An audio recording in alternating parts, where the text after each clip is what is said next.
Et bonjour à tous, bonjour à toutes et bienvenue dans Radio Vincent. Nous sommes le jeudi 18 mars et on se retrouve pour une nouvelle semaine de sport. Toujours bien accompagné autour de la table. Cette fois-ci, on est quatre garçons. Bon, on espère que ce ne sera pas comme ça toutes les semaines. Mais pour la diversité, bien sûr, hein, pas parce que je vous aime pas. On est avec Lucas. Comment ça va, Lucas? Salut Titouan, bah écoute, tout va bien et toi? Bah, nickel. Tu vas parler de quoi aujourd'hui? Bah, comme la semaine dernière, je vais vous faire un petit tour des actualités sportives de cette semaine. Ok, bah super. Il y a Jules aussi qui est là. Salut tout le monde. Et toi, tu vas nous parler de basket, non, cette semaine, c'est Ouais, ça? c'est ça. Je vais vous faire un petit focus sur Axel Toupane, un joueur français qui est arrivé chez les Bucks de Milwaukee en NBA. Ok, très bien. Donc ça sera intéressant. Et aussi, on est avec Yvan. Salut Titouan. Yvan, le vainqueur du jeu la semaine dernière, qui Ouais. du coup... Du coup, je vais faire le petit quiz avec 3 petits jeux différents. Bah super, en tout cas on pourra comme ça s'affronter en fin d'émission. On va commencer tout de suite avec la première chronique de Jules. C'est tout de suite. Les espoirs de la descente française sont sur ses épaules. Qu'elle a solide. Non. Eh ben qu'elle a pas solide du tout. Non, c'est pas possible. Accélère. Oui, il va aller la chercher. Ne lâche pas. La victoire.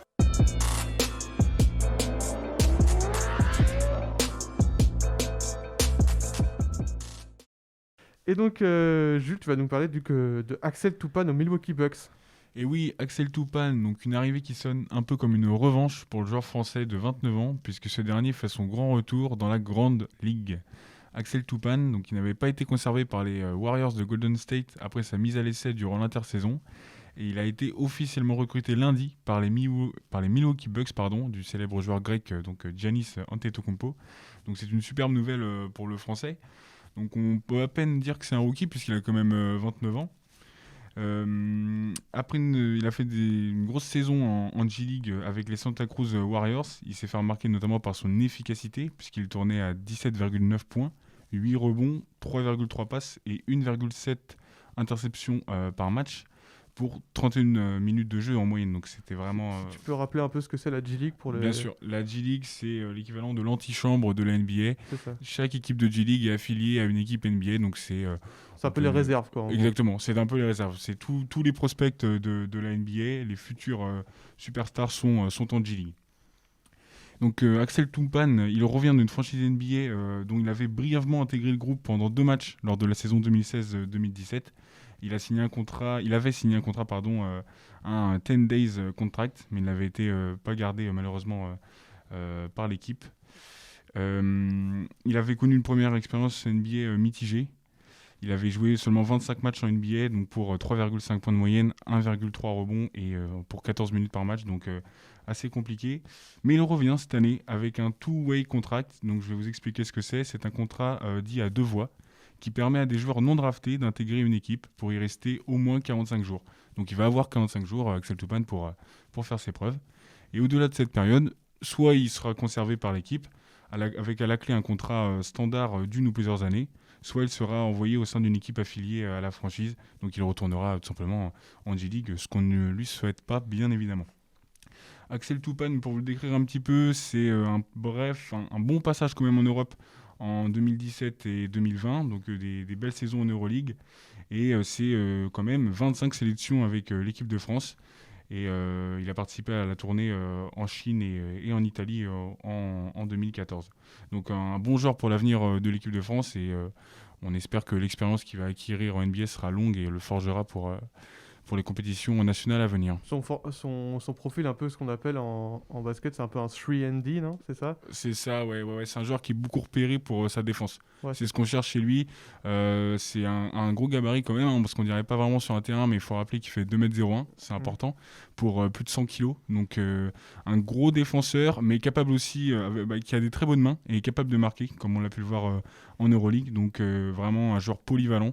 C'est ce que je retiendrai de lui et qui peut faire vraiment du bien à une équipe NBA, comme Milwaukee par exemple. Pour le terme 3&D, pour les gens qui ne savent pas, c'est en gros un joueur qui peut shooter à 3 points et qui défend bien. C'est ça. Un peu comme en France, on a aussi Nicolas Batum qui est dans ce genre-là aux Clippers, qui marche très bien d'ailleurs. Exactement. Voilà, il y a beaucoup de joueurs, c'est des joueurs en gros qui on va pas donner de responsabilité en attaque, mais surtout en défense et dans les corners.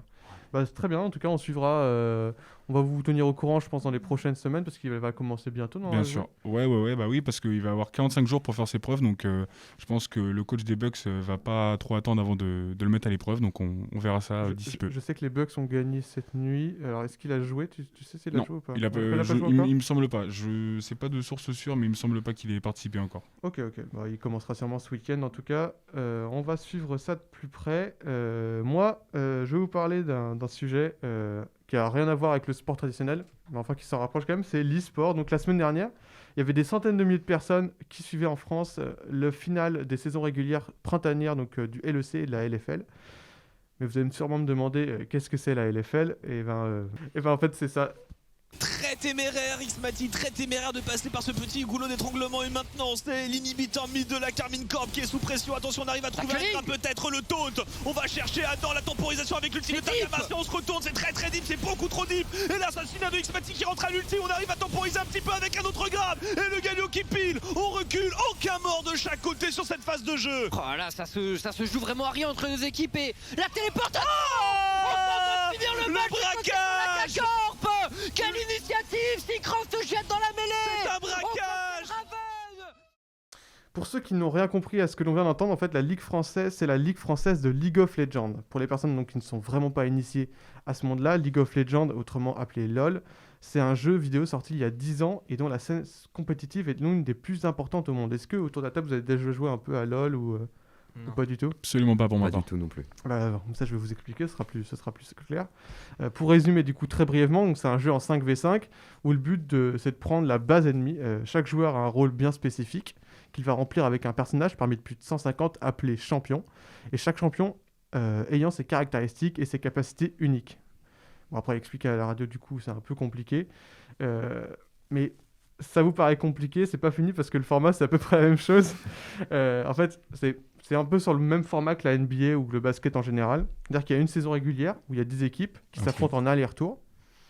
Et chacun s'est réparti sur une dizaine de semaines de compétition. Et à la fin de cela, les 5 premiers sont qualifiés pour les playoffs et s'affrontent donc dans un format escalier. Donc ça veut dire que le 4e affronte le 5e, le gagnant de ce match affronte le 3e, le gagnant de ce match affronte le 2e, et le gagnant de ce match arrive en finale et joue le premier. Les 3 premiers du classement sont qualifiés pour la Ligue des champions de la scène e-sportive de League of Legends, les EU Masters. Alors pourquoi je vous parle de ça aujourd'hui? Parce qu'en fait la hype autour de la scène française, elle est tout simplement monstrueuse et elle est liée à plusieurs facteurs. Tout d'abord, il y a l'équipe, la Carmine Corp, fondée par le streamer français Kameto et le youtubeur Prime, tous les deux qui ont des milliers d'abonnés sur les réseaux sociaux, des millions. Ils ont réussi du coup à faire le pari de rallier leur immense communauté à la scène de l'e-sport. Et figurez-vous que ça a marché même beaucoup mieux que prévu car ils ont terminé en tête du classement de la saison régulière dès leur première saison. Alors qu'on les attendait autour du milieu de tableau.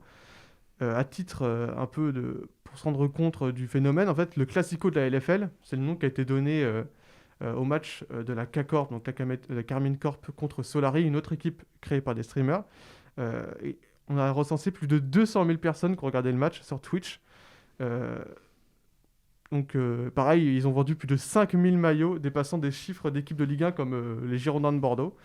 Mais le produit du coup de la LFL est aussi intéressant d'un point de vue sportif, car il est considéré comme un des meilleurs championnats nationaux européens. Chaque équipe ayant un niveau très élevé. On l'a pu voir la dernière semaine de compétition, les 3 premiers ont perdu contre des équipes non qualifiées pour les playoffs.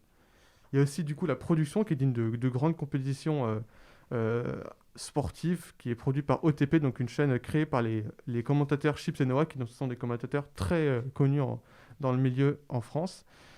Mais la LFL, c'est pas le meilleur championnat du monde, quand même. Car au-dessus, il y a des ligues nationales. En fait, il y a encore un autre truc. C'est les ligues continentales. En fait, on peut appeler ça les Super Leagues. Je sais pas si vous avez entendu parler du projet de Super League européenne en football, qui est voulu par la Juventus, le Barça, donc qui est de rassembler toutes les grosses équipes pour faire un championnat européen où il n'y a pas de montée, pas de descente. C'est le même format dans League of Legends. C'est-à-dire que le LEC, c'est 12 équipes qui ont acheté leur place pour la modeste somme de 20 millions d'euros. Et qui représente du coup le meilleur niveau européen et presque mondial. Les 3 meilleures équipes de la Ligue à la fin de l'année et se qualifient en Europe en octobre pour les Worlds. Donc les Worlds, c'est la plus grande compétition de League of Legends. Il y a des millions de téléspectateurs qui regardent, il y a des stades pleins pour les finales. en Chine et en Corée. Et du coup, ils rejoignent les meilleures équipes coréennes, chinoises qui dominent la scène de League of Legends, mais aussi les Américains, les Turcs et les Océaniens. Donc là, les playoffs de la LFL, ils ont commencé ce mercredi et ils finissent pour la finale jeudi 25 mars. Donc la Karmine Corp sont directement qualifiés pour la finale. Je vous conseille d'y jeter un œil parce que ça risque d'être assez fou. C'est gratuit, en plus c'est sur Twitch. Moi je vous tiendrai sûrement au courant des équipes françaises en Ligue des Champions, donc les EU Masters, parce que ça aura lieu fin avril, début mai. Et d'autant plus que c'est une compétition importante parce que pour les joueurs, une bonne performance dans la compétition des EU Masters, c'est quasi du coup l'assurance de se faire recruter par une top team mondiale. Donc ce sera à suivre très attentivement. Je sais pas si c'est quelque chose du coup qui vous intéresse ou pas, l'e-sport ou pas du tout. Si. Bah, moi après, je commençais à suivre l'e-sport avec FIFA Ouais. et les compétitions sur FIFA, mais c'est vrai que on entend de plus en plus parler sur les réseaux sociaux, notamment sur Twitter. Et c'est vrai que ça a l'air assez impressionnant à voir ça.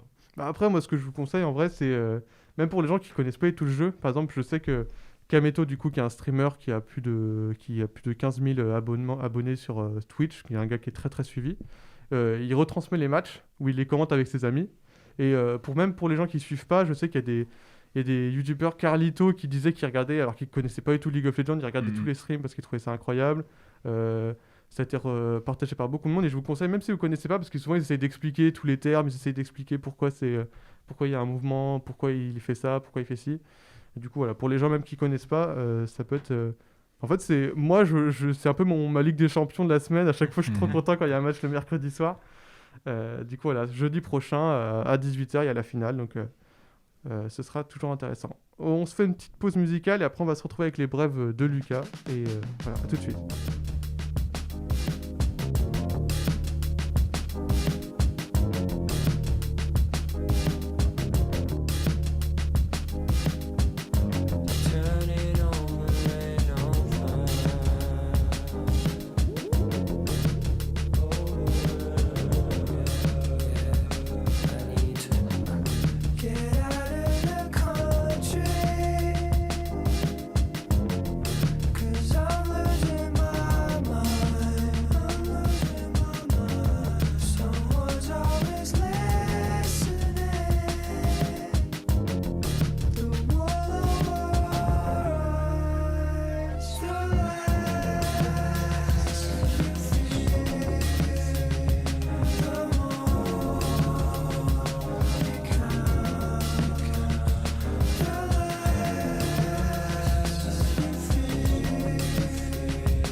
Et on est de retour du coup dans Vincent Sport après cette petite page musicale et c'est maintenant au tour de Lucas de nous présenter donc ses brèves. Oui, Titouan, nous vous avons fait un petit tour des actualités sportives de cette semaine, à commencer par du football car ce week-end se jouait la 29e journée de Ligue 1 et le bilan est mitigé pour les 3 clubs bretons de la compétition, avec tout d'abord la défaite de Brest face à l'Olympique de Marseille 3-1. Les Brestois pensaient tenir le match nul mais se sont fait surprendre en toute fin de match avec notamment un but de l'attaquant marseillais Florian Thauvin à la 88e minute et un but de Michael Cuisance dans le temps additionnel. Actuel 14e du championnat, les Brestois semblent tout de même en passe de se maintenir. Bon, c'est un peu plus compliqué pour Lorient qui a fait un partout face à Nice ce week-end. Les Merlus sont dans une passe difficile avec seulement une victoire durant leurs 7 derniers matchs. C'était face à Saint-Etienne le 28 février. Ils sont actuellement 17e de Ligue 1 avec seulement un petit point d'avance sur Nantes, le premier barragiste. Une victoire, ça, je me rendais même pas compte. Ah non mais ouais. Non mais la semaine prochaine, ce que je dis, je pense que t'en parles, il y a quand même un Lorient-Nantes ce week-end qui va être... Intéressant.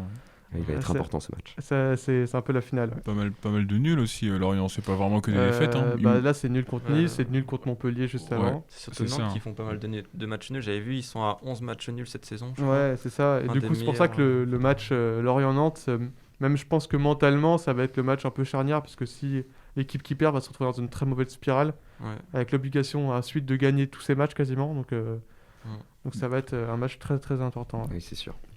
Bon, pour finir, parlons un peu plus du haut de tableau avec le Stade Rennais qui a enfin gagné ce week-end après 9 matchs sans victoire.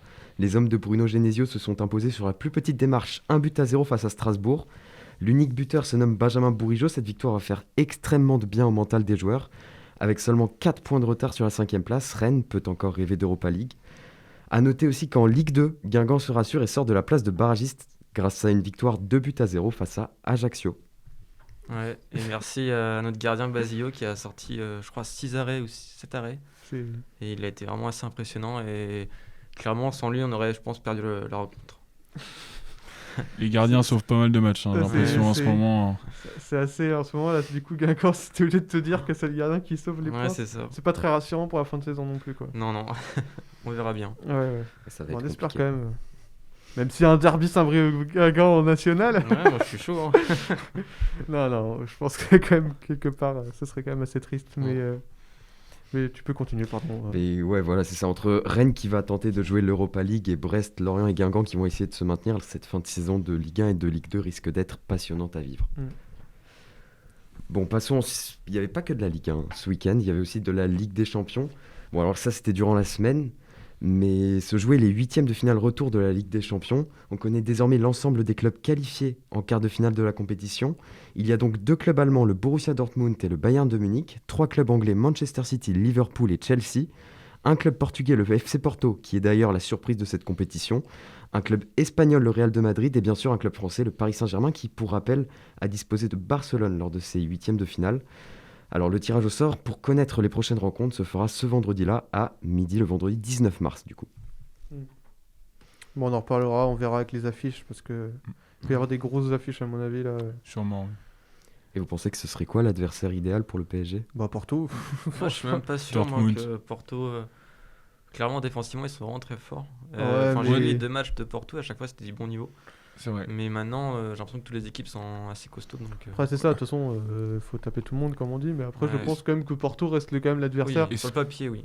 Est-ce qu'on n'aurait pas envie de voir le Borussia Dortmund pour voir la rivalité Haaland-Mbappé sur le terrain ? Est-ce que ça serait pas vraiment super ça serait, les médias seraient super contents. Mais après, je pense quand même que ce serait pas un super moment. Surtout quand on voit le niveau défensif de Paris depuis quelques semaines. Sachant qu'il devrait y avoir quand même le retour de Neymar au match...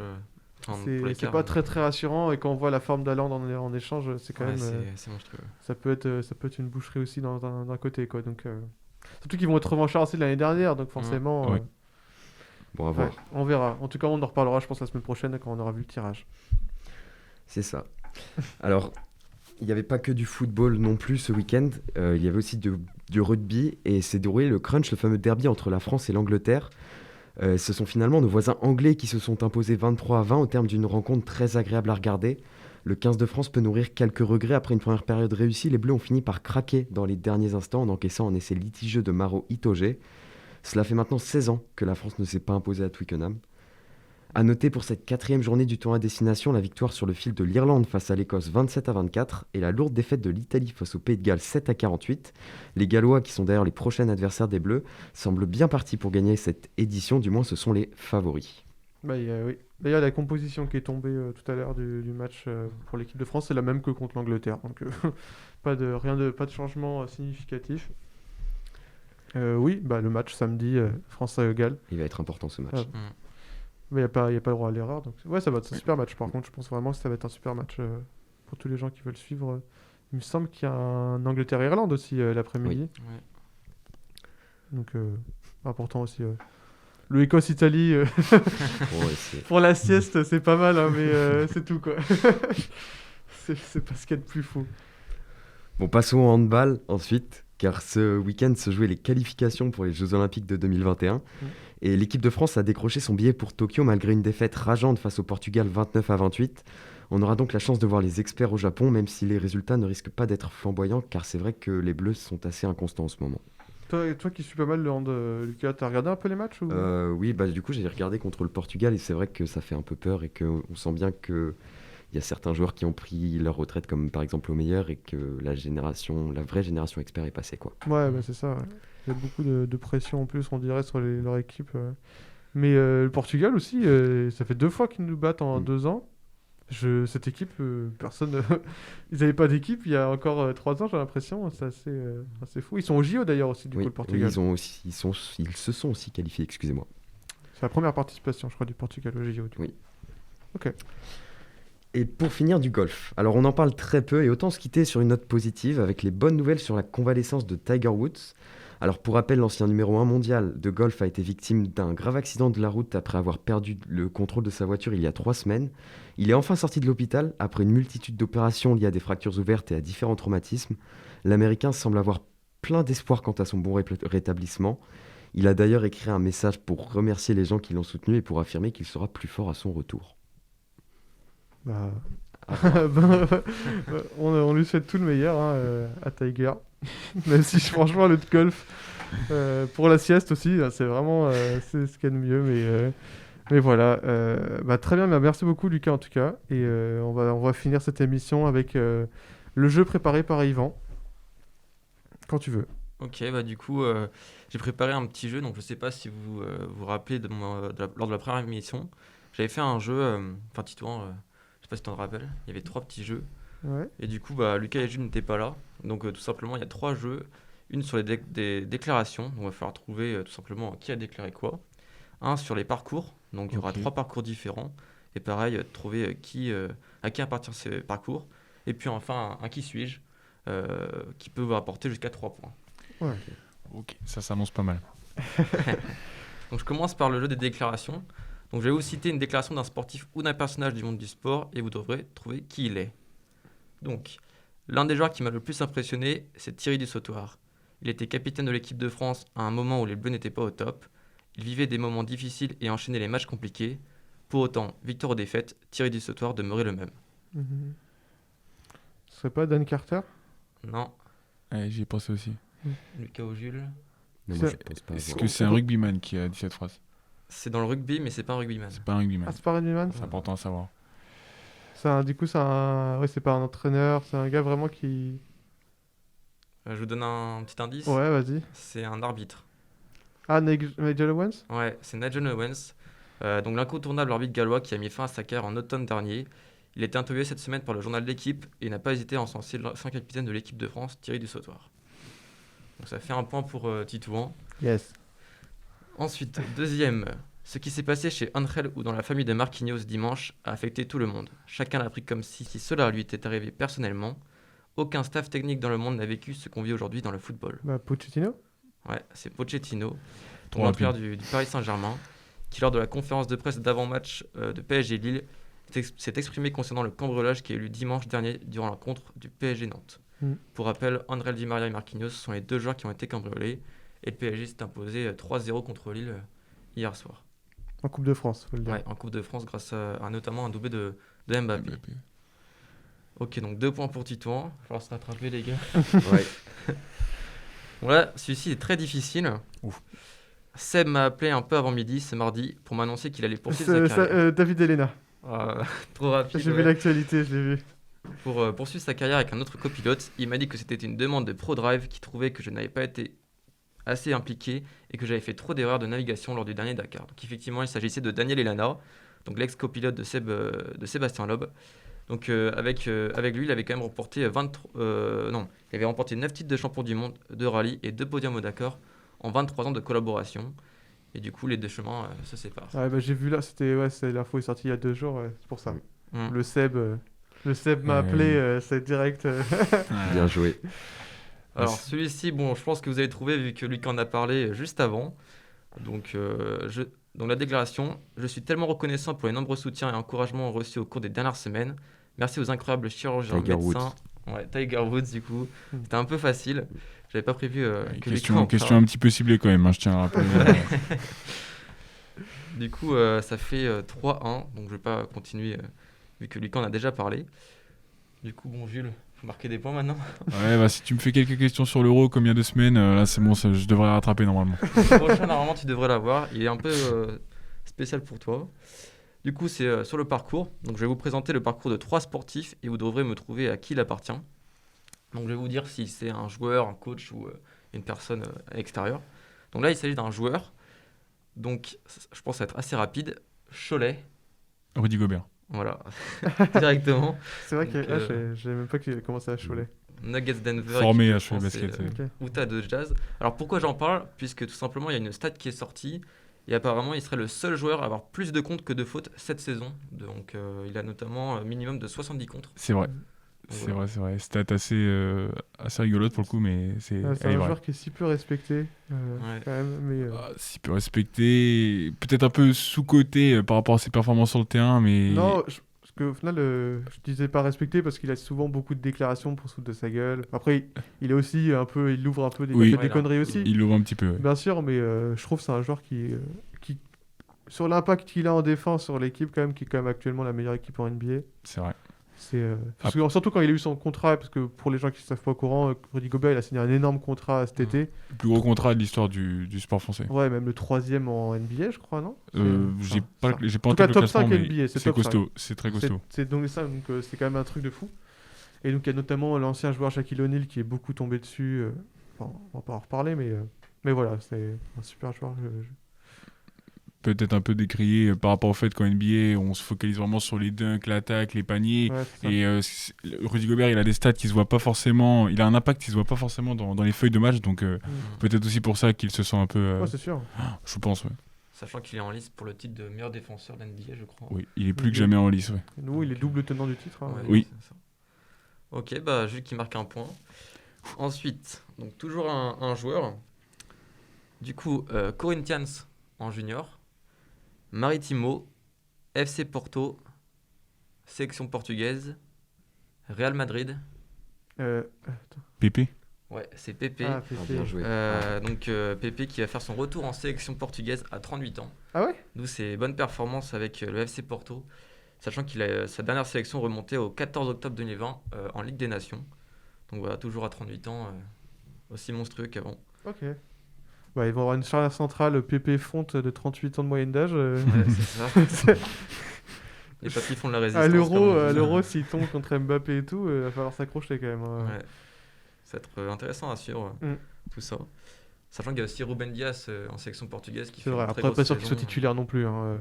Bah, je crois que si, peut-être. Je crois qu'il est passé titulaire du coup, vu que Pépé n'était plus en. Ouais, en c'est... sélection. Non, oui, je parlais plutôt de Pépé qui serait Ah pas oui, Pépé, titulaire. oui. Pareil, José Fonte, pas sûr qu'il soit titulaire non plus, je crois. À voir.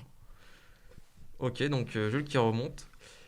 Du coup, ça fait 3 points pour Titouan, 2 points pour Jules et 1 point pour Lucas. Donc le dernier, donc je pense Lucas, tu peux avoir le point. Deep en junior, Porte Normande en junior aussi, Chambéry, équipe de France, FC Barcelone. Karabatic. Karabatic. Non, Abalo. C'est un handballeur. ouais, c'est un nom de valeur. Valentin Porte. Non, Marcel. il a joué lors de la dernière confrontation contre le Portugal. Rémili. Non, Ouais. Je l'ai. vous l'avez pas. Je vois plus du tout à Barcelone. Qui joue à Barcelone actuellement? Alors, je connais pas assez bien l'effectif pour donner plus d'informations. C'est incroyable cette histoire. Non, mais Il est à Barcelone actuellement là? Il est à Barcelone actuellement. Je crois que c'est fichu. Nos auditeurs, Wikipédia, nos- en tout cas, nos donc, auditeurs doivent bouillir en Ouais, nous y a- écoutant. Ils doivent tous avoir la réponse. Vous l'avez pas? Ouais, Non. je Je vois pas, je donne sa prénom. première initiale. C'est un N. Oh là là. Ah, j'ai zéro là, j'ai un giga Non. trou. Et je moi sais aussi. pas. Bah, c'était Timothy Nguessan. Ah, Ouais, je l'aurais pas eu. ah ouais, ok. Bah Ouais, oui, non, si, elle était pas dure. j'avais complètement Bon. zappé qu'il jouait à Barcelone. Moi aussi. Du coup, oui, puisque comme Lucas en a parlé, l'équipe de France elles sont qualifiées pour les Jeux Olympiques malgré leur défaite face au Portugal. Du coup, pas de point pour celle-ci. Et puis du coup, pour terminer, le qui suis-je. Donc en fait, je vais faire une présentation d'un sportif ou d'un ancien sportif et vous devrez le retrouver. Je vais diviser en 3 étapes sa description. Si vous trouvez dès la première étape, vous marquez 3 points. Si vous trouvez lors de la deuxième, c'est 2 points. Et lors de la Ok. dernière, c'est forcément 1 point.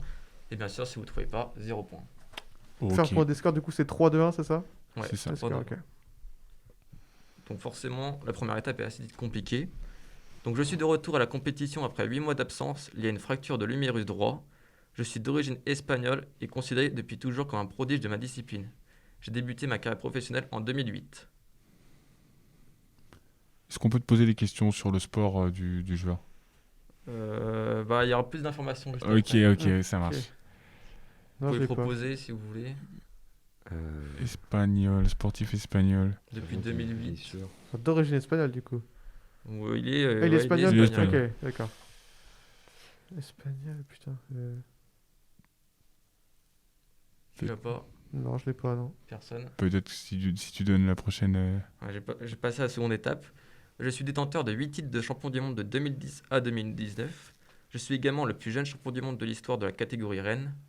J'ai été récompensé en 2014 du prix des Laureus World Sport Awards, qui honore chaque année les plus grands athlètes de la planète en remportant le prix de la révélation de l'année. T'as un espagnol qui a été... c'est pas Raphaël Nadal? Non. Non, j'y ai pensé, mais non, pas 2008. Ouais, mais non, mais ouais, j'ai tenté. C'est incroyable. Ce sera un tennisman du coup? Non. Non. Ah non, parce que champion du monde, il n'y a pas tellement de champion du monde. C'est dans le Ouais, sport non. automobile. Oh, Ah, Fernando Alonso. Alonso. Non. Quoi Ah non, 2008, je suis con.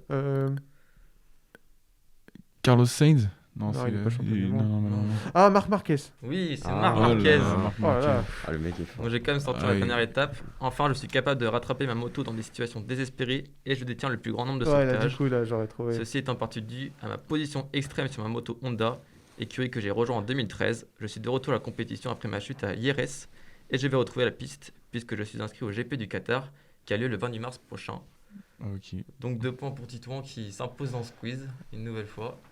Bien joué. Voilà. On pourra Je couper. retrouve mon titre. Est-ce qu'on pourra couper les réponses un petit peu stupides qu'on a pu délivrer Si Edgar au montage peut couper pour qu'on ait l'impression qu'on trouve vite si les tu peux avoir réponses. un petit peu pitié de nous. En tout cas, merci beaucoup pour ce quiz. C'était une merci, très Yvan. bonne émission. En tout cas, moi, je me suis beaucoup amusé. Je sais pas si Pareil. c'est... Également. Thème. Bah, j'espère que ce sera pareil pour vous. Vous aurez passé un bon moment avec nous. On se retrouve, je l'espère, la semaine prochaine pour encore plus d'actualités sportives, en espérant une victoire de Lorient ce week-end contre Nantes et une victoire de Guingamp de Caen. Non, peut-être pas. Faut pas trop rêver, non. On peut pas non plus, on peut pas nous tout demander. Peut-être surtout une victoire de l'équipe de France contre le Pays de Galles. Par contre, ça serait Ouais. vraiment très bien pour tout le monde. Donc voilà, on espère que vous êtes bien amusés. On se retrouve la semaine prochaine pour une nouvelle émission. Salut! Salut. Et vive le sport.